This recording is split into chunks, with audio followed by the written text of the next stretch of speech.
मन जब बार बार परमात्मा में डुबकी लगाता है, यह है योग से प्रार्थना करना, प्रेर करना।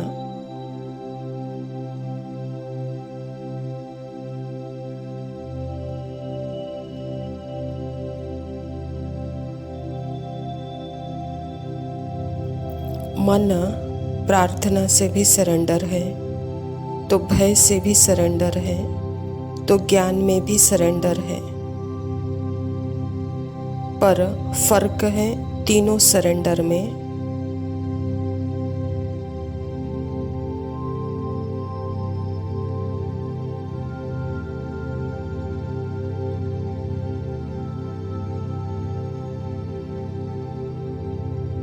तीनों सरेंडर में फर्क है। क्या फर्क है? आपको किससे करना है सरेंडर? ज्ञान, भय, भक्ति से? कौन से?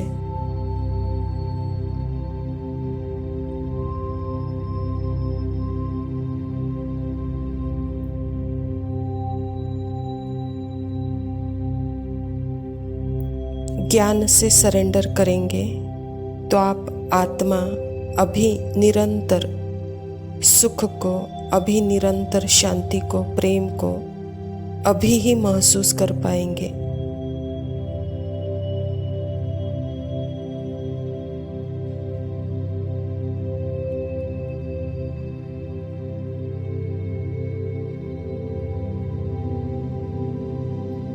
भय से करेंगे तो एडिशन, आदी हो जाएंगे।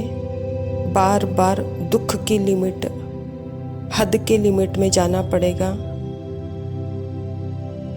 उस दर्द का अनुभव करना पड़ेगा।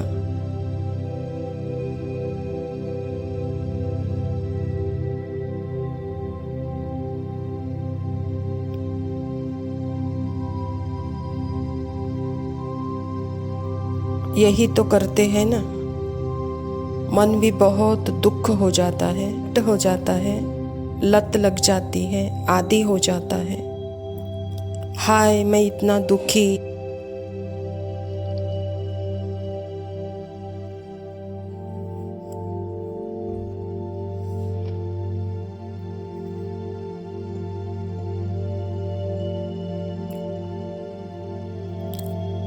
हाय मैं इतना दुखी, हाय मैं इतना परेशान, मैं ही इतनी बेचारी, मेरे साथ ही ऐसा क्यों होता है? ऐसे ऐसे विचार।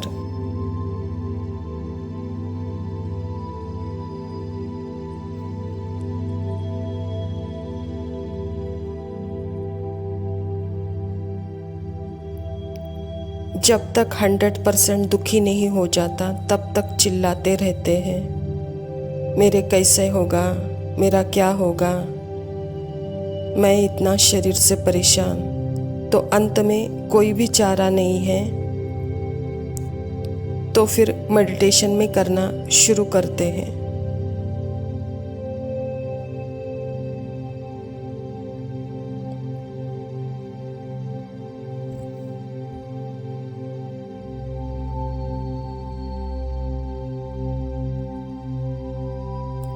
अब वहाँ भी क्या करते हैं? हर कर्म में पहले परमात्मा के याद में बैठते हैं, इसीलिए कि मेरा कर्म अच्छा हो।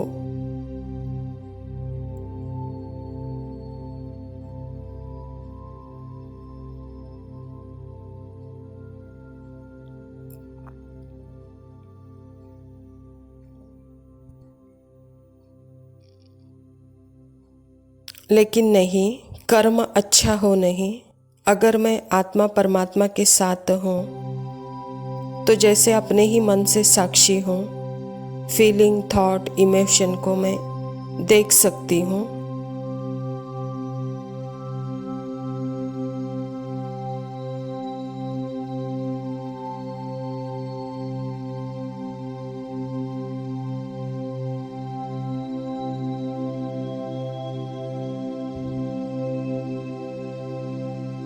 अब कूदने की ज़रूरत नहीं बार बार दुख में। अब मैं देख रही हूँ मेरी ही नर्वसनेस को, मेरी ही उदासी को मैं साक्षी होकर देख सकती हूँ।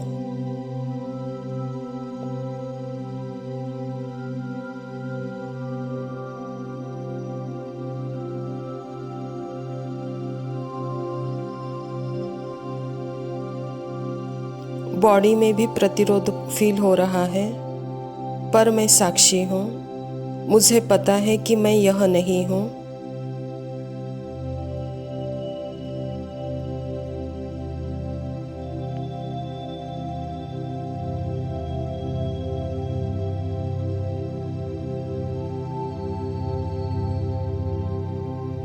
तो कई तरीके बाबा ने बताए हैं, तो कई तरीके हैं, पर बाबा ने हमें संगम पर त्याग, तपस्या और सेवा, जो इतना सुंदर तरीका बाबा ने हमें बताया है,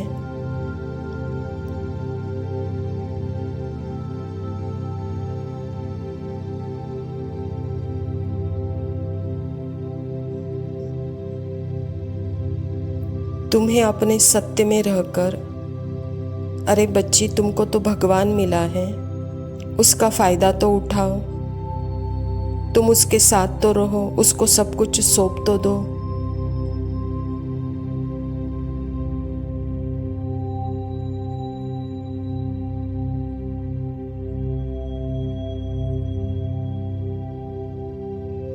यह दुख, उदासी, फीलिंग, यह आवाज़ तुम्हारी नहीं है, तुम्हारे मन की है, तुम्हारे शरीर की है। तुम यह नहीं हो। तुम अपने सत्य को जानो, जो तुम्हारा अपना है।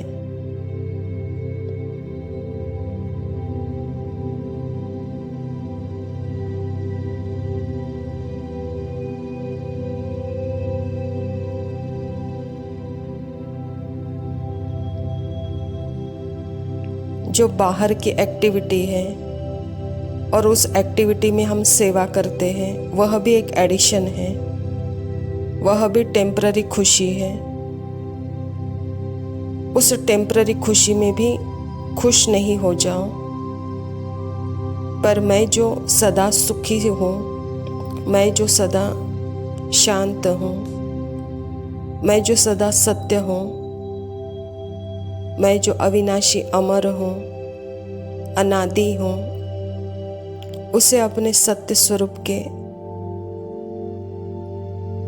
स्थिति में सदा रहो मेरे साथ।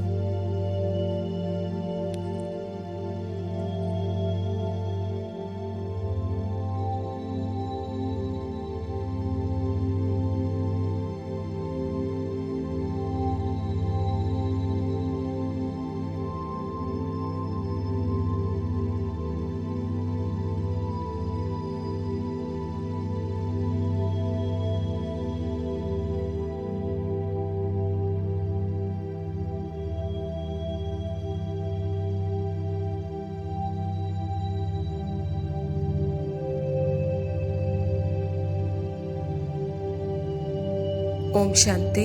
प्रातः मुरली बाप दादा मधुबन।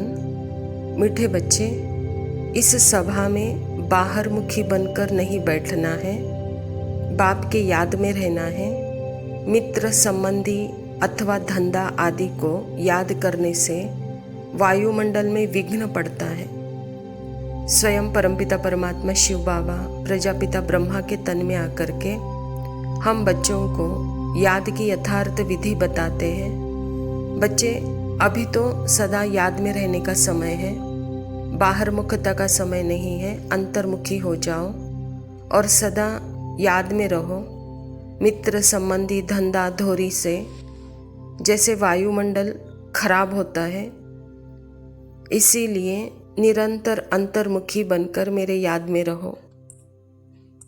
प्रश्न है, तुम बच्चों के रूहानी ड्रिल की विशेषता क्या है जिसे मनुष्य नहीं कर सकते?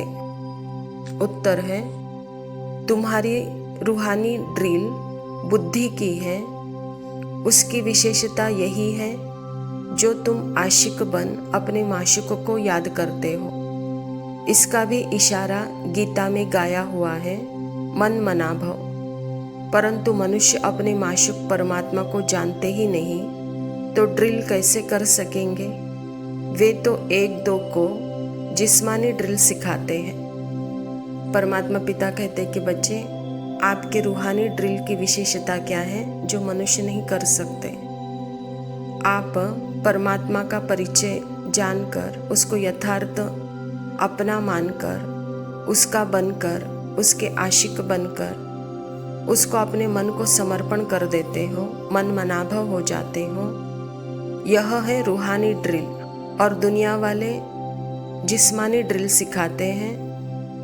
मन को परमात्मा में कैसे लगाना उनको पता ही नहीं, क्योंकि परमात्मा कौन है उनको पता नहीं। जब तक परमात्मा का परिचय नहीं मिल जाता तब तक हम मन मनाभव हो नहीं सकते।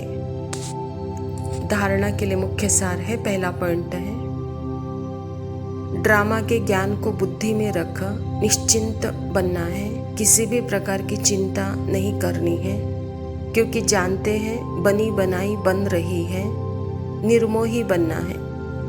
परमात्मा पिता हम बच्चों को 3 बिंदु का ज्ञान देते हैं, आत्मा बिंदु, परमात्मा बिंदु और तीसरा यह नाटक बिंदु।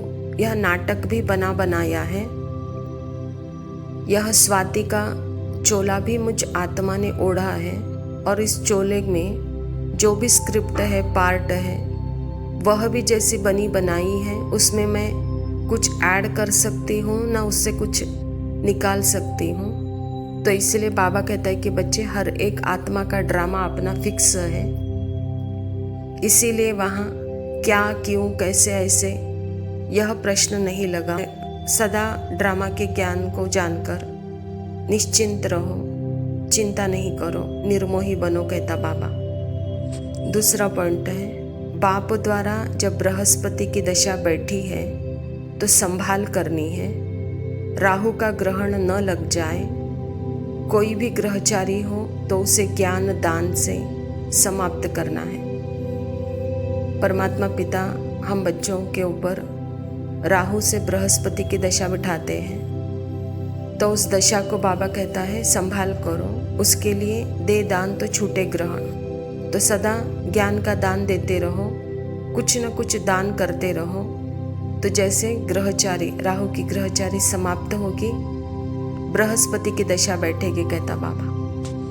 वरदान है, स्वयं के टेंशन पर अटेंशन देकर विश्व का टेंशन समाप्त करने वाले विश्व कल्याणकारी भव। बाबा कहता, जब दूसरों के प्रति जास्ती अटेंशन देते हो तो अपने अंदर टेंशन चलता है। इसीलिए विस्तार करने के बजाय सार स्वरूप में स्थित हो जाओ। क्वांटिटी के संकल्पों को समाकर क्वालिटी के संकल्प करो। पहले अपने टेंशन पर अटेंशन दो, तब विश्व में जो अनेक प्रकार के टेंशन है उसको समाप्त कर विश्व कल्याणकारी बन सकेंगे। पहले अपने आप को देखो, अपनी सर्विस फर्स्ट। अपनी सर्विस की तो दूसरों की सर्विस स्वतः हो जाएगी। बाबा कहता, बच्चे, दूसरों के ऊपर आप जास्ती अटेंशन देते हो, उसको छोड़ो, पहले अपने ऊपर अटेंशन दो। अपने बीज स्वरूप के स्थिति में रहो, विस्तार में नहीं जाओ, सार में आ जाओ। क्वांटिटी के संकल्प नहीं, क्वालिटी के संकल्प करो। तो बाबा कहता, आप विश्व कल्याणकारी बन सकेंगे, विश्व की टेंशन दूर कर सकेंगे। स्लोगन है, योग की अनुभूति करनी है तो दृढ़ता की शक्ति से मन को कंट्रोल करो। अच्छा मीठे मीठे सिकिल दे बच्चों प्रति माता पिता बाप दादा को याद, प्यार और गुड मॉर्निंग। रूहानी बाप की रूहानी बच्चों को नमस्ते। हम रूहानी बच्चों की रूहानी माता पिता बाप दादा को याद, प्यार और नमस्ते। लव यू बाबा, शुक्रिया, ओम शांति। जहाँ ले चलोगे वहीं मैं चलूंगी, जहाँ बाबा रख लोगे, जहाँ बाबा रख लोगे वहीं मैं रहूंगी। जहाँ ले चलोगे वहीं मैं चलूंगी, जहाँ ले चलोगे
चलोगे वहीं मैं चलूंगी, जहाँ ले चलोगे वहीं मैं चलूंगी।